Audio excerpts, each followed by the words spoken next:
Nandito na kami ngayon ni Chelsea sa A&L Corporation kung saan kami ni-recommend ni Miss Stacy. Tapos na kaming ma-interview ni Chelsea at sinabihan kaming maghintay muna rito sa waiting room. Hinawakan ko ang kamay ni Chelsea, halata sa mukha nitong kinakabahan siya. Relax Chels, paano kung hindi pa rin tayo rito makuha Lori? Iniisip ko kasi si Mama. Kailangan ko na talaga ng trabaho at ito lang yung may malaking offer. Be positive Chels, kung hindi man tayo makuha rito, marami pa namang ibang company na pwedeng pag-applyan. Ngumiti ako sa kanya. Nagbuntong hininga ito, sayang kasi yung malaking sahod Lori. Malaking tulong yun sa amin. Pwede ko na sanang pagpahingahin si Mama sa pagtatrabaho. Sisigat pa sana ako nang pumasok ang assistant ng HR officer at tinawag kami ni Chelsea. Sumunod kami sa kanya papasok sa isang room. Nagkatinginan kami ni Chelsea at kinakabahang umupo sa silya sa harap ng HR officer na nag-interview sa amin kanina. Hello, ladies. It's nice to see you again. Nakangiting wika ng HR officer, I am Sara Laksamana, your HR officer. Pinatawag ko kayong dalawa para sabihin sa inyong nakapasa kayo sa job interview at magsisimula na kayo next week. Ito ang requirements na dapat nyong ipasa on or before your scheduled date ng unang araw nyo sa kumpanya. I will give you the contracts to sign and please read it carefully para kung may concerns kayo ay masasagot ko kaagad. Nakangiting sabi nito. Napatingin ako kay Chelsea na nagpipigil ng iyak. Napatingin din sa kanya si Miss Sara at napangiti. Thank you Miss Sara, magalang na sabi ko. Maraming salamat po, malaking tulong po ito sa amin. Promise we will do our best. Naiiyak na sabi ni Chelsea. Pagkatapos naming magbasa ng contracts at pumirma ay nagpaalam na kami kay Miss Sara. Pagkalabas namin ng building ay halos tumalon sa tuwa si Chelsea. I'm so happy for her. Sa wakas ay magkakatrabaho na kaming dalawa. Lori, Gravy, ang saya-saya ko. Napatingala ako sa building. A&L Corporation. Ito ang unang kumpanyang tumanggap sa amin ni Chelsea. As a fresh graduate ay malaki ang salary offer nila para sa amin. Nasa iisang department lang din kami ni Chelsea kaya pwede kaming magtulungan kung mahirapan man ang isa sa amin. Congrats sa atin, Chels. Bukas na bukas ay magpa-process na tayo ng mga requirements natin. Ito na ang unang araw namin ni Chelsea bilang empleyado ng A&L Corporation. Nasa loob kami ng waiting area malapit sa HR office para hintayin si Miss Sara. Excited na ako Lori, ngumiti ako kay Chelsea, ako rin. Sana mababait ang mga ka-office mates natin. Ilang minuto pa ang hinintay namin bago dumating si Miss Sara. Good morning. Sorry, I'm late. Sabi ni Miss Sara, I have important things to discuss to you, Miss Castillo. Seryosong wika nito. Nagtataka akong napatingin kay Miss Sara, ano po yun? May problema po ba? Hindi naman sa ganoon. May konting changes lang tayo. Instead of working here in A&L Corporation, you will be transferred to the main company as the personal secretary of the CEO. You were personally requested by the CEO itself. Paliwanag nito. Naguguluhan ko siyang tiningnan, with all due respect po, Miss Sara, hindi ko naman tinatanggihan pero why am I requested to be the personal secretary of the CEO? Ngayon pa lang po ang first day ko. Maiintindihan ko sana kung matagal na akong nagtatrabaho rito at nagandahan siya sa performance ko. I don't know, Miss Castillo. Aalis tayo maya-maya para pumunta sa main company, aniya at binalingan ng tingin si Chelsea. Ikaw naman Miss Chelsea ay mananatili rito and you will be signing a new contract with a new salary offer, 20% higher than the first one. My assistant will assist you later once the contract is ready. Excuse me. Nakatingin lang ako sa likuran ni Miss Sara nang makalabas na ito. Lori, tama ang narinig ko, di ba? Mas lalaki ang sahod ko ng 20% kesa sa unang napirmahan kong kontrata. Hindi makapaniwalang wika nito. Tinanguan ko siya, nakakapagtaka ang mga pangyayari ngayon. Hindi pa nga kami nag-uumpisang magtrabaho, may salary increase na kaagad si Chelsea at ako naman ay na-transfer sa main office at direktang magtatrabaho sa CEO. Normal ba itong nangyayari ngayon? Pakisample nga ako, parang wala sa sariling sabi nito. Instead of slapping her, kinurot ko siya. Napadaing naman ito. Mahina akong tumawa. Akala ko pa naman magkasama tayo. Nagbuntong hininga ako, at least may trabaho na tayo, di ba? May salary increase ka pa. Sagot ko naman sa kanya. Kasalukuyan na kaming bumabiyahe ngayon ni Miss Sarah papunta sa main office kung saan ako magtatrabaho. Nangunot ang noo ko ng makababa na kami sa kotse. Pamilyar ang lugar na ito sa akin. Bigla akong nakaramdam ng matinding kaba sa dibdib ko. Ma'am, saan po tayo? Follow me. Aniya at naglakad na. Nang makita ko kung saan siya patungo ay parang hinahabol ng mga kabayo ang puso ko sa sobrang bilis ng kabog nito. Oh my gosh! Totoo ba ito? Sa lahat ng building na papasukan ko ay ito ang hindi ko inaasahan. I composed myself at naglakad papasok sa building. Tahimik lang ako habang nasa tabi ni Miss Sarah. Kinuyam ko ang kamay ko nang makita kong pinindot ni Miss Sarah ang top floor ng building nang makasakay na kami sa elevator. God! Pinaglalaroan ba ako ng tadhana? The CEO wants to personally meet you today and discuss your works. Aniya.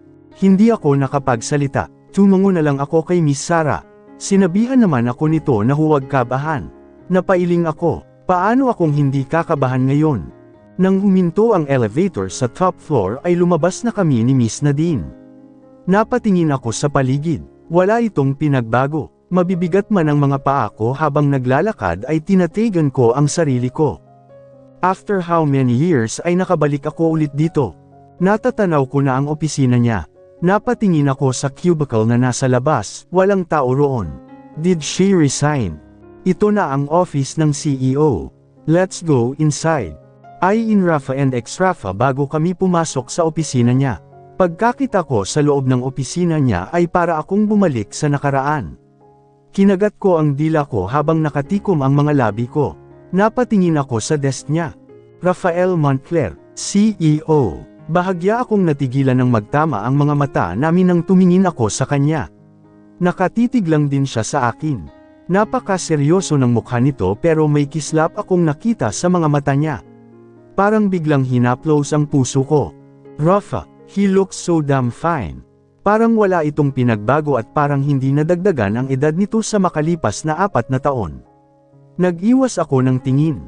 Hindi ko kaya ang makipagtitigan sa kanya. Lihim akong napalunok dahil para akong mawawala ng hangin sa katawan. Napasinghap ako.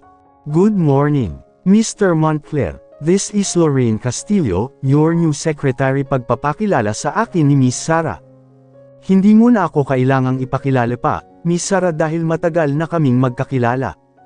Good morning, Mr. Montclair. Pinilit kong huwag mautal.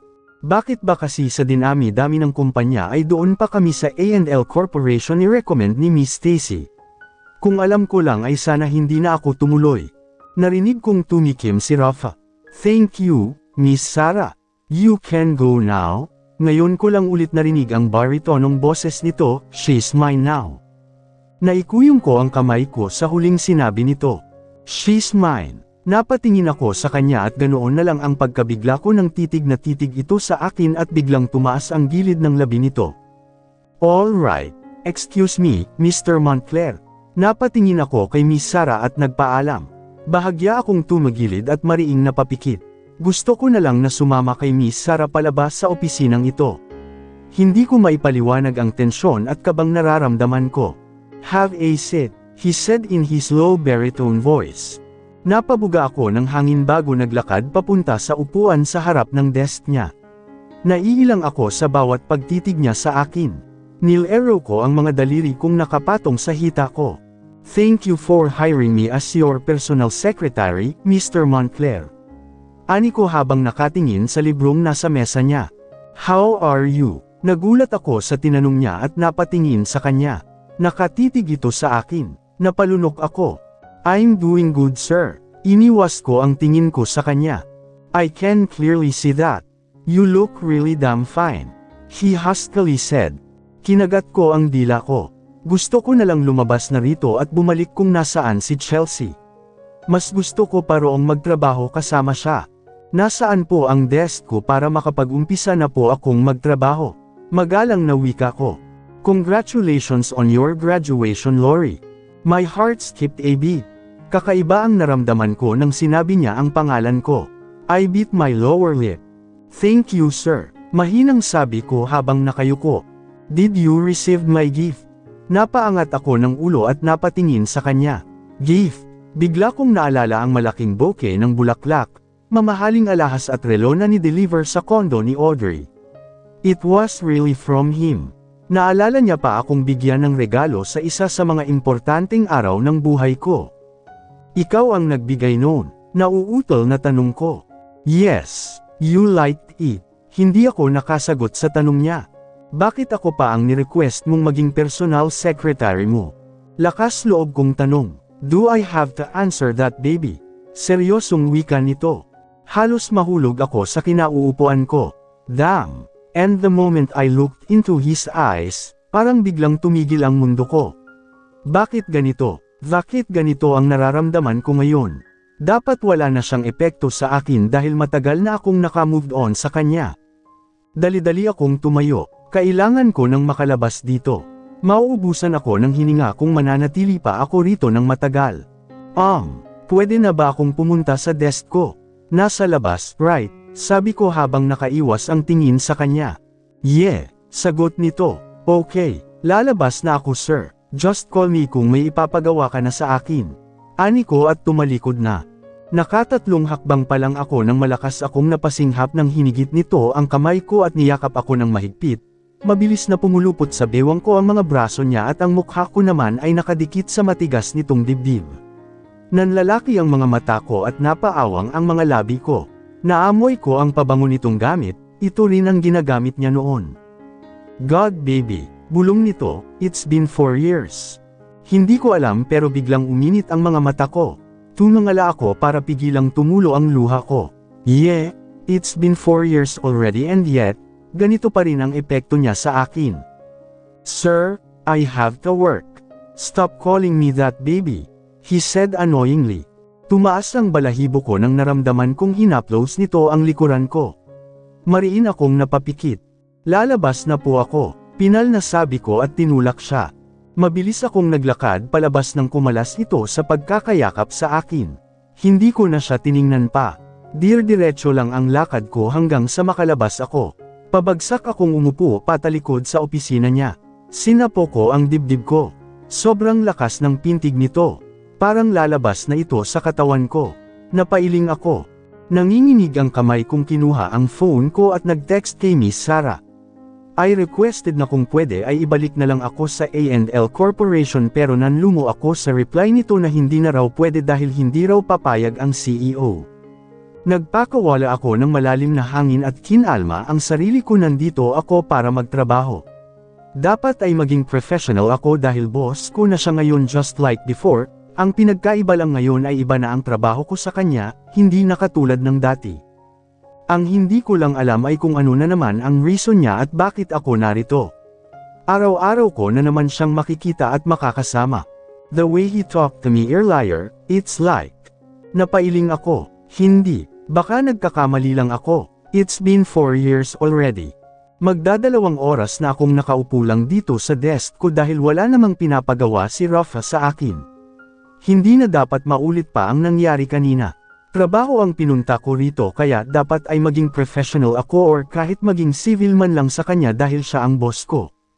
Gusto kong tawagan si Audrey para humingi ng tulong, baka sakaling makumbinsi niya si Rafa na ibalik na lang ako sa A&L Corporation. Tutal siya naman ang corporate secretary at isa sa malalapit na kaibigan ni Rafa, pero naisip kong kailangan ko itong harapang mag-isa. Kaya ko na ang sarili ko. Malamang ay alam na rin ngayon ni Audrey na nagtatrabaho na ako kay Rafa ngayon. Nasaan na kaya si Audrey? Baka mamaya ay nandito na rin siya. Napatuwid ako ng upo nang makita kong may papalapit na babae sa akin. Good morning, Miss Castillo. I am Erica Manalo, HR Manager. Miss Sarah Laksamana called me to tour you around para makilala mo ang mga manager ng bawat department ng company at ako na rin ang tuturo sa iyo ng iba mong trabaho.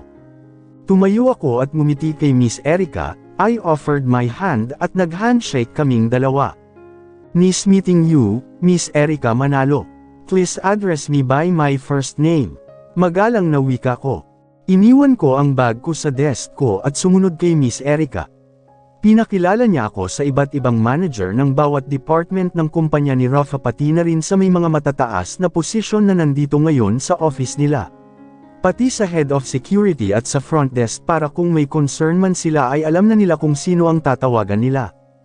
Miss Castillo, you look familiar po. Have we met before? Ani Leila, isa sa mga nasa front desk. Nakilala ko ito kaagad kanina nang pumasok ako sa building.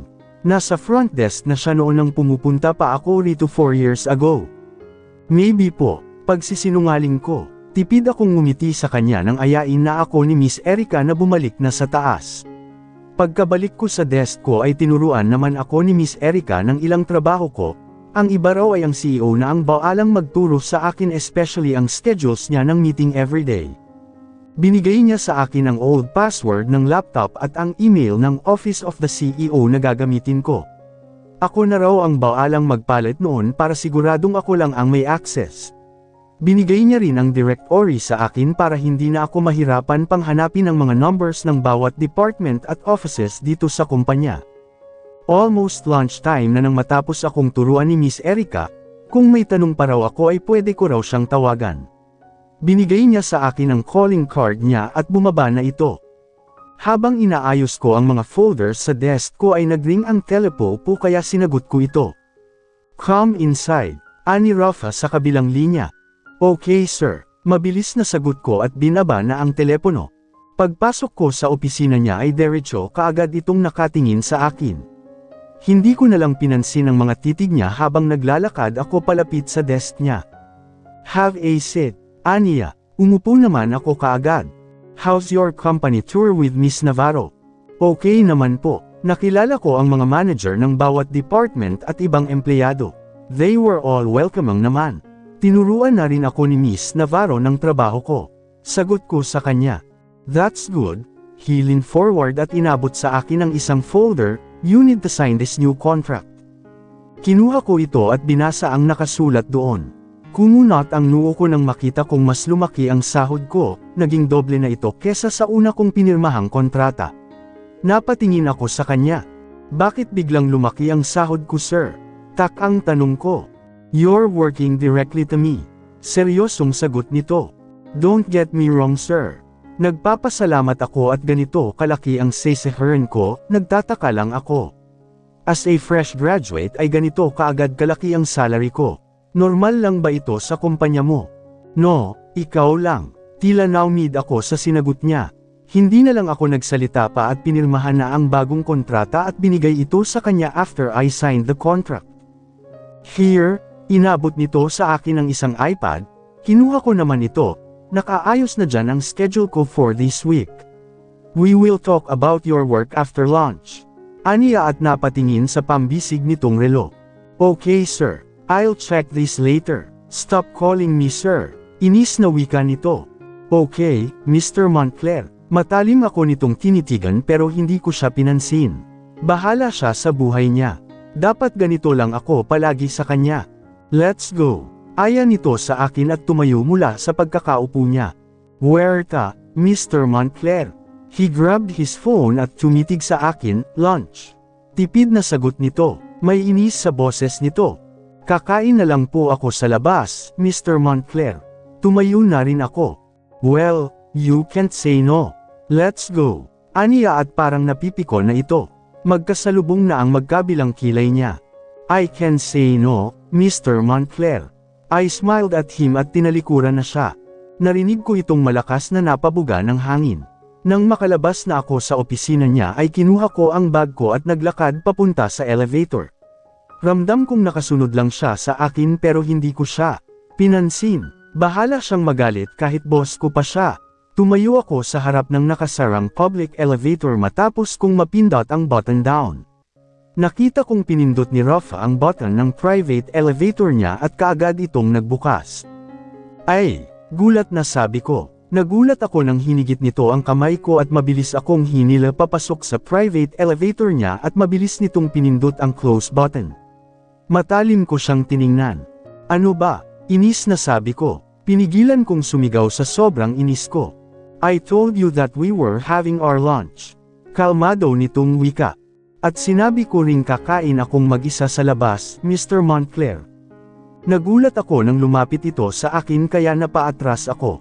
Ang lakas ng kabog ng dibdib ko. "You're so loud, baby." Bulong nito sa akin. Halos magkadikit na ang mga mukha namin kaya iniwas ko ang mukha ko at bahagya siyang tinulak. "Oo na, sasama na, nakakainis." Umatras naman ito at nakita kong may sumili na munting ngiti sa mga labi niya. Marunong na rin pala siyang ngumiti. Napalunok ako at sumandal sa elevator. Si Rafa naman ay nasa gilid ko lang nakatayo. Pagkabukas ng elevator ay lumabas na kami. Nasa gilid niya lang ako. Kapag may empleyado kaming nakakasalubong ay binabati siya ng mga ito. Hindi naman ito sumasagot at seryoso lang na naglalakad na parang hari. May nakaparada ng kotse sa labas at binigay sa kanya ng guard ang susi. Pinagbuksan niya ako ng pinto sa front seat at sumakay naman ako kaagad. Tahimik lang kami sa buong biyahe. Hindi ko rin alam kung saan kami kakain. Kinuha ko ang phone ko at nag-text kay Chelsea kung nakapag-lunch na ba siya. Maya-maya ay nag-reply ito at sinabing kakababa niya pa lang daw para kumain. Kinamusta ko siya at okay naman daw siya at mababait ang office mates niya. Napangiti ako. "Who's texting you?" Napalingon ako kay Rafa na seryoso lang ang mukha nito at nakakunot ang noo habang nagdadrive. "My friend, si Chelsea," naiwan sa A&L sagot ko. Unti-unti namang nawala ang pagkakunot ng noo niya at tumungo sa akin. Pagkapasok pa lang namin sa restaurant ay sinalubong na kaagad kami ng isang staff at sinamahan kami sa naka-reserve na table para sa amin. Pinag-urong ako ng upuan ni Rafa. "Salamat," ani ko pagkaupo ko. Umupo naman siya sa harap ko at kinuha ang menu. Tiningnan ko ang menu, sobrang mahal naman dito. Dahil sa hindi ako familiar sa mga pagkain na nasa menu, salmon na lang ang ni-order ko at mango shake. Si Rafa naman ay nag-order ng steak at salad naman para sa appetizer namin. Kinuha ko ang phone ko at nag-reply kay Chelsea. Maghahanap raw ito ng apartment malapit sa A&L dahil malayo ang bahay nila at mata-traffic siya araw-araw. Nag-offer ako sa kanya na kakausapin ko si Audrey na doon na lang siya sa kondo kasama ko pero nahihiya daw siya at maghahanap na lang daw ito ng apartment. Tahimik lang na nakaupo si Rafa. Nakatingin lang ito sa akin pero hindi ko siya pinapansin. Bigla kong naalala si Audrey. Hindi ba natin kasamang mag-lunch si Audrey? Pagtatanong ko. "No, why would I invite her? Kasi siya ang corporate secretary mo. At first day ko sa trabaho. Baka lang ni-invite niya. She resigned 2 years ago and she's now managing her own company." Sagot nito na ikinagulat ko. Hindi man lang yun nasabi ni Audrey sa akin. Ang akala ko ay nagtatrabaho pa rin ito kay Rafa. Kaya pala minsan ay sobrang busy na nito. Ganoon ba? Sorry, hindi niya kasi nasabi. "How about Miss Jana? Siya ba ang pinalitan ko?" "Yes, she's 5 months pregnant and she's on leave." "Wow! Buntis pala si Miss Jana. I'm happy for her." Napakabait niya noon sa akin. Hindi rin nagtagal ay dumating na ang appetizer namin kaya kumain na kami. Pagkatapos naming mag-lunch ay bumalik na kami sa opisina. "Rest for now," aniya bago pumasok sa opisina niya. Napanguso ako. Wala naman akong ginagawa rito. Kinuha ko na lang ang laptop at pinalitan ang password nito pati na rin ang email. Nagbasa ako ng mga documents sa laptop para maging familiar ako sa mga laman nito. Nag-check rin ako ng emails, so far wala namang may nag-send ng importanteng email. Kinuha ko naman ang iPad na binigay sa akin ni Rafa kanina at nag-browse doon. Nakita ko na ang schedule niya ngayong week, ibang documents at reminders. Nang matapos ko nang mabasa lahat ang mga importanteng kailangan kong tandaan at gawin ay nilapag ko na ang iPad at sumandal sa upuan. Maya-maya pa ay tumayo ako para magbanyo pero nakalock ito at may nakalagay na under maintenance. So, kailangan ko pang bumaba para lang magbanyo. Napanguso ako. Bumalik ako sa desk ko at saktong nagring ang telepono kaya sinagot ko ito. "Use my toilet." Aniya at binaba na ang tawag. Ang yaman-yaman pero hindi pinaayos ang banyo rito sa labas. Bitbit ang bag ko ay pumasok ako sa opisina niya. "Magbabanyo lang sir." "Go ahead," anito. Pagkapasok ko sa banyo ay umihi ako roon at nag-retouch ng lipstick at sunscreen ko. Pagkatapos ko ay lumabas na ako at saktong papasok galing sa labas si Rafa bitbit ang laptop at iPad. Umupo ito sa couch at sinabihan akong umupo rin doon. Nang makita niya akong umupo sa pinakadulo ay siya na mismo ang tumabi sa akin. Ito pa rin pala ang couch niya. Hindi niya pa pala napapalitan ng bago pati ang mesa. You can check all the contact numbers of my investors and board members here. Turo nito sa isang folder. Sinabi nito ang password sa akin. Kinuha naman nito ang laptop. Password. Sinabi ko naman ito sa kanya at ni-type niya iyon. May pinakita siya sa aking important data at documents. Sa sobrang focus ko sa tinuturo niya ay hindi ko na malayang halos magkadikit na pala kami at iilang inches na lang ang pagitan ng mukha namin. Kaya natigilan ako ng paglingon ko sa kanya ay muntik nang dumampi ang labi ko sa pisngi niya. Napaurong ako. Biglang bumilis ang pintig ng puso ko. Napalunok ako at tila nag-slow-mo ang paligid. Nakatitig lang ako sa mga labi niya habang nagsasalita ito. Napatingin ako sa gumagalaw niyang Adam's apple at napatitig sa mukha niya kahit nakatagilid ito. Napakurap ako nang bigla itong napatingin sa akin. Are you listening to me? Ha? Oo. Ani ko at nag-iwas ng tingin. Your face is as red as ripe tomato. Aniya. Napahawak naman ako sa pisngi ko. Ang init ng mukha ko. Are you okay? Masama ba ang pakiramdam mo? He worriedly asked. Napailing ako, okay lang ako. You don't look fine to me. Seryosong sabi nito. Wala lang to. Pagdadahilan ko. Are you sure? Paninigurado nito. Tumikim ako, eyes, Mr. Montclair. Please, continue. Parang hindi ito kumbinsido sa sagot ko, nakatitig lang ito sa akin na para bang inoobserbahan ako. Maya-maya pa ay nag-umpisa na naman itong magsalita. Lorraine naman, bakit ka naman biglang nagkaganoon? Nakakahiya. Palihim kong kinurot ang sarili ko at nakinig na lang sa mga sinasabi ni Rafa. My gosh, nahuli niya akong titig na titig sa kanya at namumula ang pisngi. Mahina akong napailing. 7:30 pa lang ng umaga ay bumagyahe na ako para kung matraffic man ako ay hindi ako malilate. Almost 3 weeks na akong nagtatrabaho sa kumpanya ni Rafa at buong araw ay nakaupo lang ako, dahil wala akong ginagawa bukod sa mag-remind sa kanya ng mga schedules niya araw-araw. Saktong 8:20 ay nakaupo na ako sa desk ko. Ni-open ko ang laptop at nag-check ng emails. Sinunod kong binuksan ang iPad at tiningnan ang schedule niya for today. May meeting siya with a client mamayang 10 AM sa isang 5-star hotel. Pagkatapos kong ma-check ang schedule niya ay hinayaan kong naka-open ang iPad habang sinusuklay ko ang mahaba kong buhok. Hanggang bewang ko na pala ito. Napatayo ako nang makita kong naglalakad si Rafa. May dala itong isang paper bag. Seryoso lang ang mukha nito habang naglalakad. Para itong modelo kung maglakad. Good morning, Mr. Montclair. Bati ko sa kanya.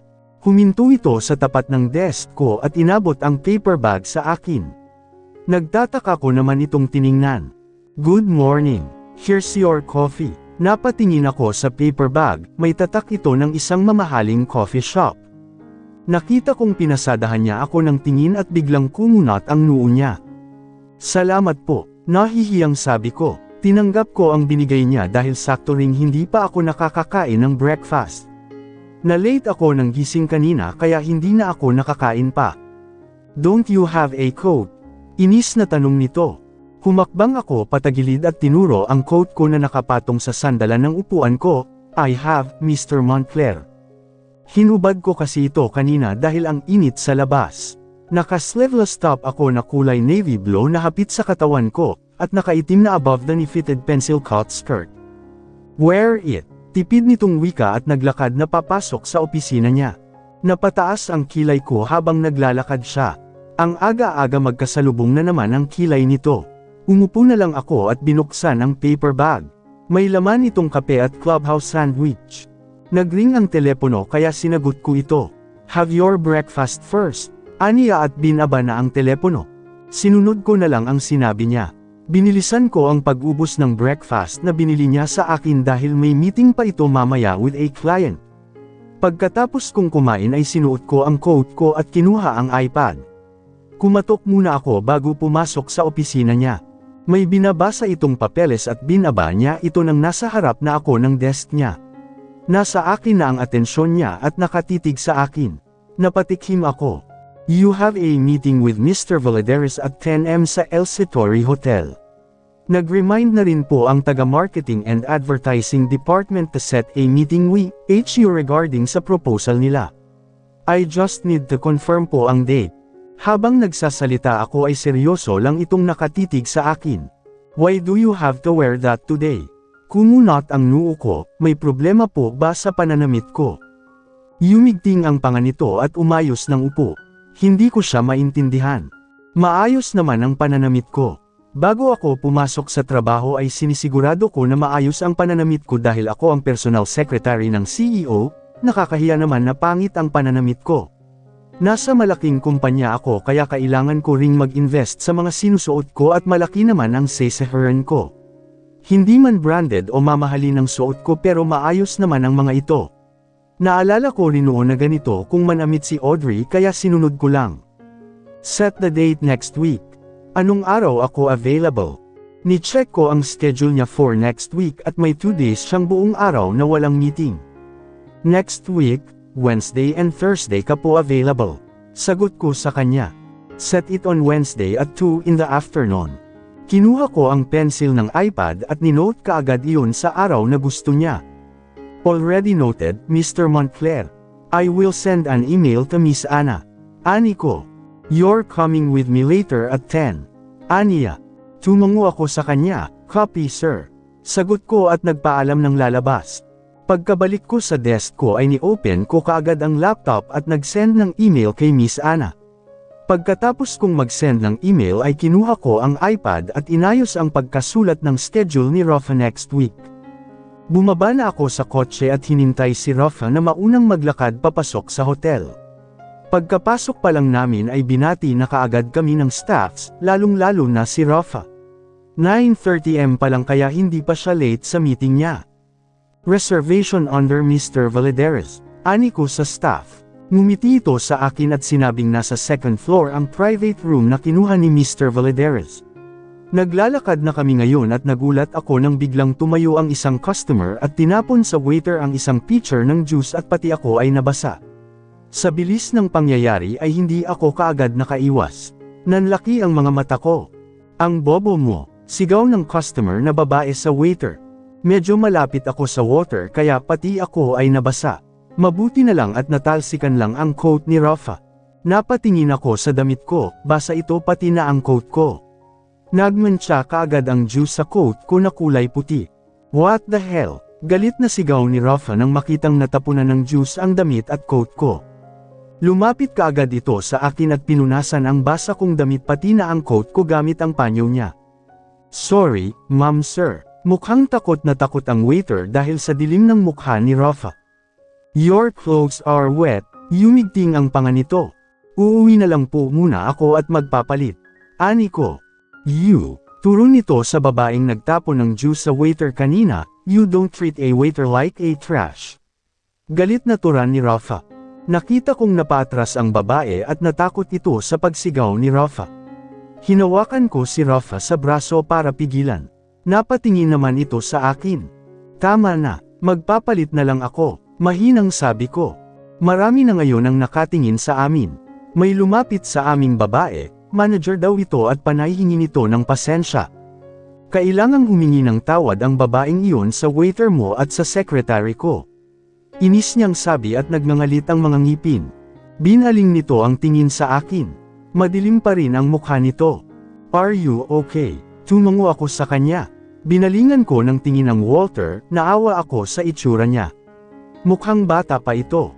Wala kang kasalanan. Tipid akong ngumiti sa kanya, may extra ka bang damit? Meron po ma'am. Pasensya na po, pati kayo natapunan ng juice. Napailing ako at ngumiti ng tipid sa kanya. Mr. Montclair, I'm really sorry. Ani ng manager kay Rafa at tumingin sa akin, sorry po, ma'am. Okay lang po ako, sagot ko sa kanya. Ang customer ay hindi na nakapagsalita dahil parang takot na takot ito. Let's go. Ani Rafa at hinawakan ang kamay ko. Hila-hila nito ang kamay ko. Halos patakbo akong naglalakad dahil sa bilis ng mga hakbang niya. Teka nga, ani ko at hinila ang kamay ko. Napahinto naman si Rafa at magkasalubong ang kilay na napatitig sa akin. Mahina itong napamuran ang napatingin sa damit ko. Mabilis nitong hinubad ang coat niya at pinasuot sa akin. Napatitig ako sa kanya. Naka-long sleeved polo na lang ito at vest pero ang gwapo-gwapo niya pa rin. Halatang halata ang matipuno nitong katawan. Bahagya akong napailing. Let's go to the toilet first. Aniya. Nang makarating kami sa banyo ay pumasok ako roon at hinubad ang coat ni Rafa at ang coat ko. Nagbuntong hininga ako. May client pa naman ngayon si Rafa tapos ganito ang nangyari sa akin. Kumuha ako ng tissue at pinunasan ang basang damit ko. Pagkatapos ko roon ay lumabas na akong suot-suot ang coat ni Rafa at hawak-hawak ang coat ko. The meeting was cancelled. May emergency si Mr. Valadares Arilin. At lumapit sa akin. Kukuhanin niya sana ang coat ko pero iniwas ko ito sa kanya. Uuwi na muna ako para mag-high-heels. Flabyalik na lang ako mamaya after lunch, sabi ko sa kanya. No, I'll buy you new clothes. Let's go. Hinila na naman nito ang kamay ko. Hinila ko rin pabalik ang kamay ko pero hindi niya ito binitawan. I'm pissed right now baby. Sumunod ka na lang. Inis na wika nito. Napairap ako at hinayaan ko na lang siya sa paghila sa akin. Get whatever you want. You also need to change your bra. Aniya nang makapasok na kami sa isang butik sa loob ng mall. Nag-iwas ako ng tingin sa kanya. Nailang ako sa huling sinabi nito. May lumapit sa aming dalawang babae at ni-assist ako. Marami silang binigay na damit sa akin na i-try ko raw. Ang sabi ko naman ay isang damit lang naman ang pipiliin ko dahil hindi naman nabasa ang skirt ko. Pero, sinabihan daw sila ni Rafa na lahat daw ng bagay sa akin ay bibilhin niya. Excuse me, ani ko at nagmarcha palapit kay Rafa. May napili na ako, alis na tayo, ani ko at pinakita sa kanya ang isang puting long-sleeved top. No, pinasarado ko na ang butik. Take your time, I have all the time in the world to wait for you. Seryosong sabi nito. Napanganga ako, baliw ka ba? Yes, baka gusto mong ako pa ang magsuot ng mga damit sa'yo. He smirked. Napatingin ako sa babae nang sinarado nito ang pinto at nilagay ang sign na closed. Ngumiti ito sa akin. Napapadyak ako sa inis. Hinubad ko ang coat niya at binigay ito sa kanya. Tumalikod na ako at bumalik doon sa mga nag-a-assist sa akin. Napakakulit. Reklamo ko habang nakaharap sa malaking salamin sa loob ng fitting room. Don't get any revealing clothes. Rinig kong sabi nito mula sa labas. Napairap ako sa kawalan. At sumunod pa talaga siya rito. Ma'am, labas daw po kayo, gustong makita ni sir ang mga tina-try mong damit. Rinig kong sabi ng babaeng nag-a-assist sa akin. Wala na akong nagawa at sumunod na lang ako. You'll get that. Aniya pagkabales ko ng fitting room. Ewan ko sa'yo, bulong ko at tumalikod na. Pumili pa ako ng ibang damit para i-try at lumalabas ako para ipakita sa kanya kung aprobado sa kanya o hindi. Kakahubad ko lang ng makarinig ako ng katok. Baby, try this. Ani Rafa, inayos ko muna ang pagkakasuot ng dress sa akin at napatingin sa salamin. Ang ganda, hapit ito sa katawan ko at kitang-kita ang curves ko lalo na sa balakang. Tumagilid ako para makita ang likod at napangiti ako nang makita ko ang bilugan kong puwet. Binuksan ko ang pinto at lumabas. Natigilan si Rafa nang makita ang kabuuan ko. Maganda ba? Napalunok ito at tumikim bago sumagot, yeah.